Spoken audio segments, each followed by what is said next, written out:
She lived deep in the forest in a tiny cottage and sold herbal remedies for a living. Folks living in the town nearby called her Bloody Mary and said she was a witch. No one dared cross that old crone for fear that their cows would go dry, their food stores rot away before winter, their children take sick of fever, or any number of terrible things that an angry witch could do to her neighbors. Then the little girls in the village began to disappear, one by one. No one could find out where they had gone. Grief-stricken families searched the woods, the local buildings, and all the houses and barns, but there was no sign of the missing girls. A brave few souls even went to Bloody Mary's home in the woods to see if the witch had taken the girls, but she denied any knowledge of their disappearance. Still, it was noted that her haggard appearance had changed. She looked younger, more attractive. The neighbors were suspicious, but they could find no proof that the witch had taken their young ones.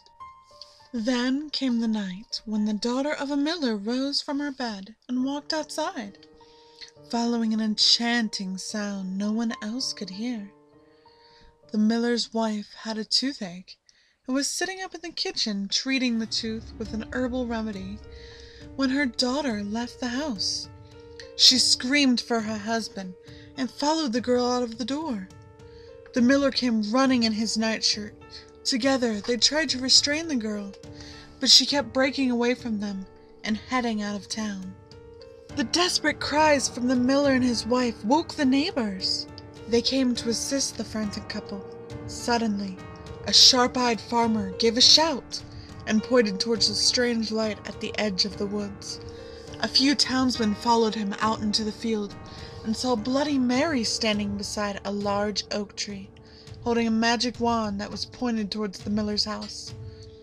She was glowing with an unearthly light as she set her evil spell upon the miller's daughter. The townsmen grabbed their guns and their pitchforks and ran toward the witch. When she heard the commotion, Bloody Mary broke off her spell and fled back into the woods. The far-sighted farmer had loaded his gun with silver bullets in case the witch ever came after his daughter. Now he took aim and shot her.